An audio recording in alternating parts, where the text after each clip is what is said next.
शिवजी सदा सहाय, ओम नमः शिवाय, गुरुजी सदा सहाय, ओम नमः शिवाय, शिवजी सदा सहाय, ओम नमः शिवाय, गुरुजी सदा सहाय, ओम नमः शिवाय, शिवजी सदा सहाय, ओम नमः शिवाय, गुरुजी सदा सहाय, ओम नमः शिवाय, शिवजी सदा सहाय, ओम नमः शिवाय, गुरुजी सदा सहाय. Jai Guruji Sangat Ji. So today we'll continue the reading on the light of divinity.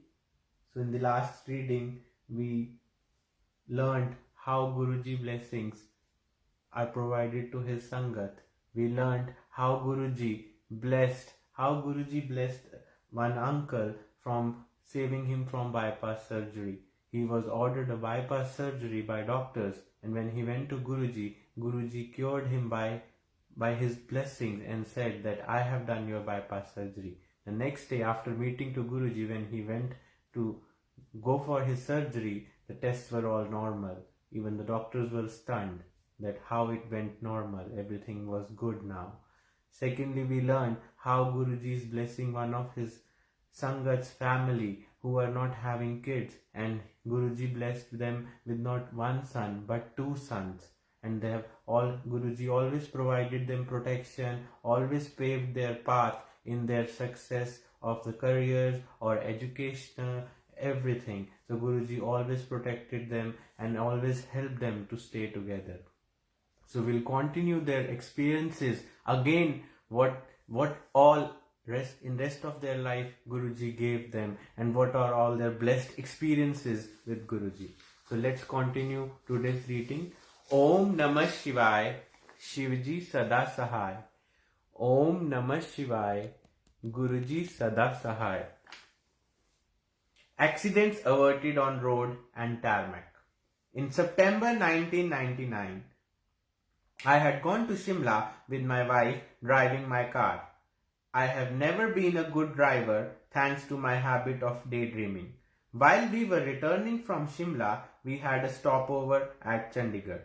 The next morning, we started later than planned, and that was bearing heavily on my mind, prompting me to drive faster than usual. We ran into a traffic jam between Ambala and Karnal. Our car was behind a earth mover, and there were several other cars behind us. I was anxious to go ahead but unable to do so as only one side of the road was operative, and the broad-bodied earth mover was blocking the view of the traffic coming from the other side. My wife was sitting beside me, her eyes closed, listening to Shabad on her Walkman. The earth mover was traveling at a very slow pace. My patience gave away, and I sped the car to the right side of the earth mover, intending to overtake it. Just as the car came parallel to the earth mover and I sighted the traffic coming from the other side, I saw another earth mover racing towards me. It was only a few meters away, with just a few inches between the two earth movers. The idea of the car being torn apart by the approaching earth mover, which brakes very slowly, and the noise of the crews of both earth movers shouting at me sent a chill down my spine. My wife opened her eyes and looked at me, and both of us could not do anything but remember Guruji. Suddenly, I saw a gap in the divider on our right and swerved the car through on to the non-operational side of the road. Who else but Guruji could have saved us like that? During February 2000, while I was on duty at the airport, passing on from the night shift through the morning shift, I went for supervising the refueling of a Boeing 707. I found that the ground technician was working on the engine with its flap open, and our refueling staff was waiting for him to come and get the refueling started.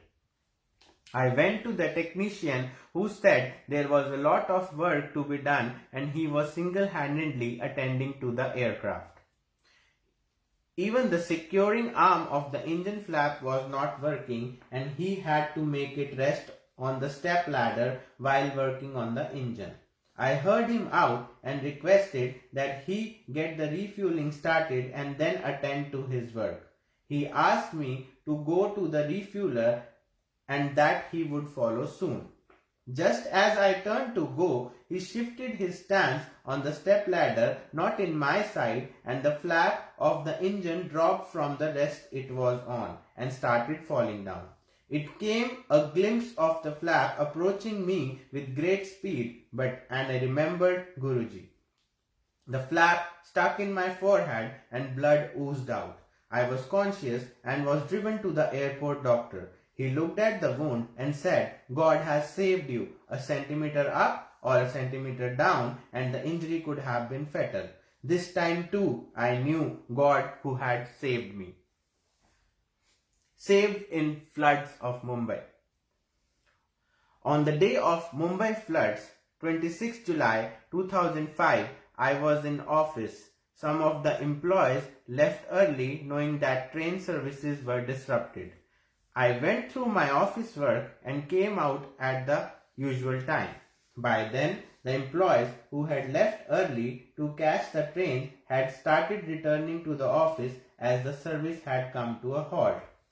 I had commuted that day by my car and was in two minds. Should I stay put or try to reach home? One of my colleagues came to me and said that his son was stuck in school, which was on our way to home. That decided for me. I remembered Guruji and headed for home with a stopover planned at the school of my colleague's son. As we tried to leave office, one of the gates was already submerged and a car had broken down in front of it. We went out through the other gate. The roads were underwater and it was difficult to get through. Braving the water and the jams, we reached near the school of my colleague's son in about 2 hours. As the buses were not plying, the school had made arrangements for the overnight stay of the students at the school. We learned, my colleague said, that since his son was comfortable with his classmates and our ability to reach home was doubtful, he had decided to let the child be only at the school for the night. We decided to continue trying reaching to home. As we moved on, we found that the water had come to such a height that it was not possible to drive through or return to office. I decided to park the car at a high point where I had parked it when my colleague had gone to his son's school and called home to say I would not be coming home. We slept in the car and the next day I drove the car back home slowly as the water kept receding.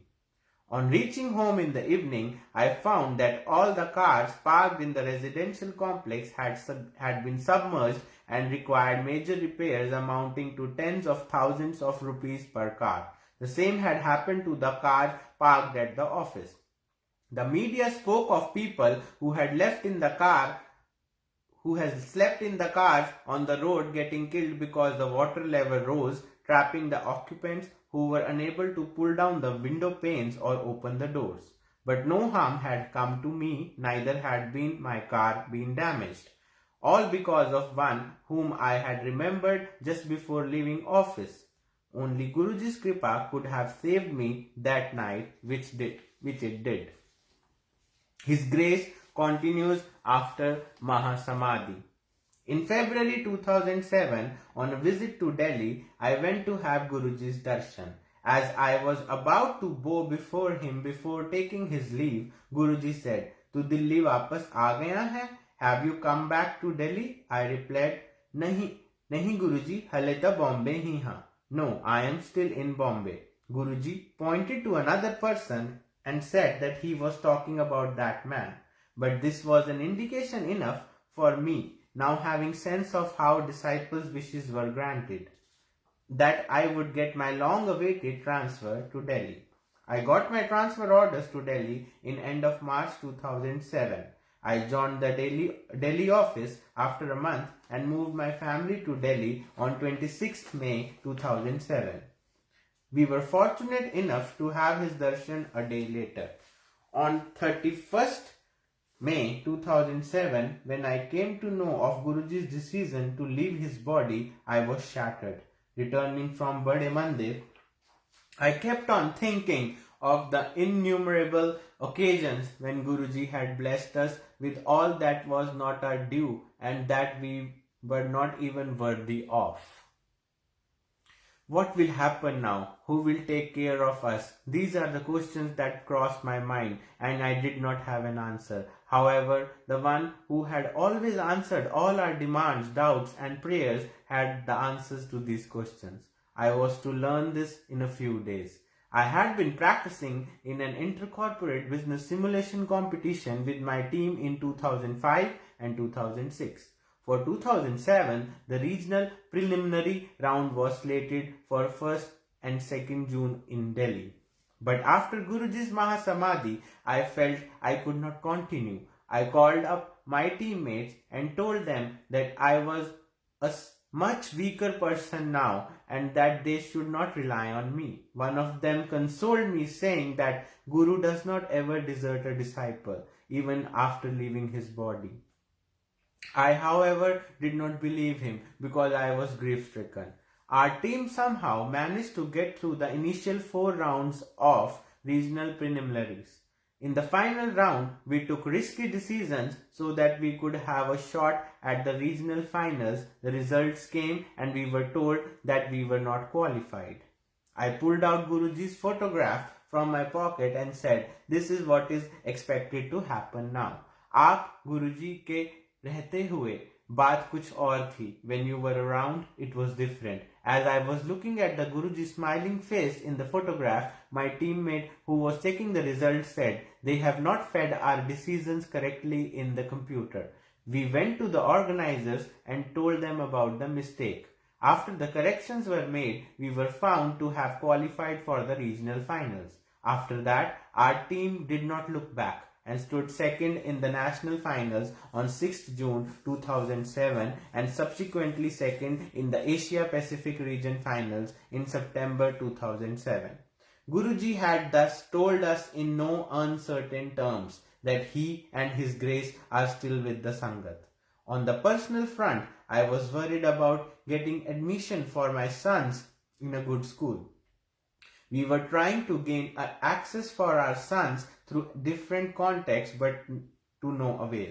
Ultimately, I remembered Guruji and asked him, when you have given us these 2 sons, why don't you get them admission in a good school? The question was answered faster than it was asked. The children got admission in a top class school in Delhi without any donation or political influence.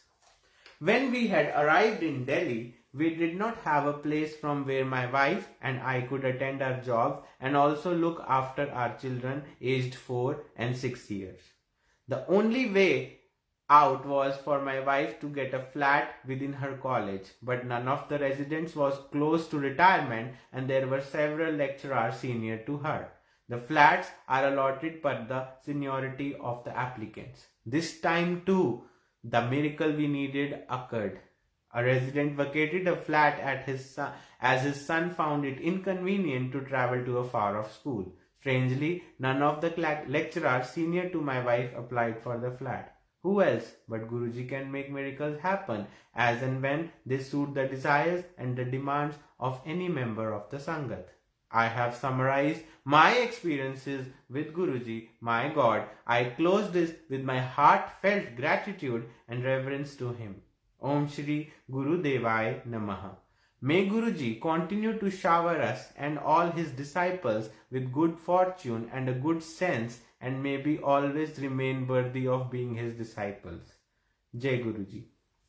So Sangat ji, we learned some more miracles what Guruji has done with this Sangat family in terms of their job transfer, getting admission to good schools for their children, and even after the Mahasamadhi, how Guruji blessed them, saved them from an accident, and how he saved them from floods with no damage to the car or no damage to them. So blessings, blessings, blessings, everywhere blessings. and we also feel blessed that we are getting an opportunity to read this book full of blessings. Thank you. Our next reading will be day after tomorrow. Jai Guruji.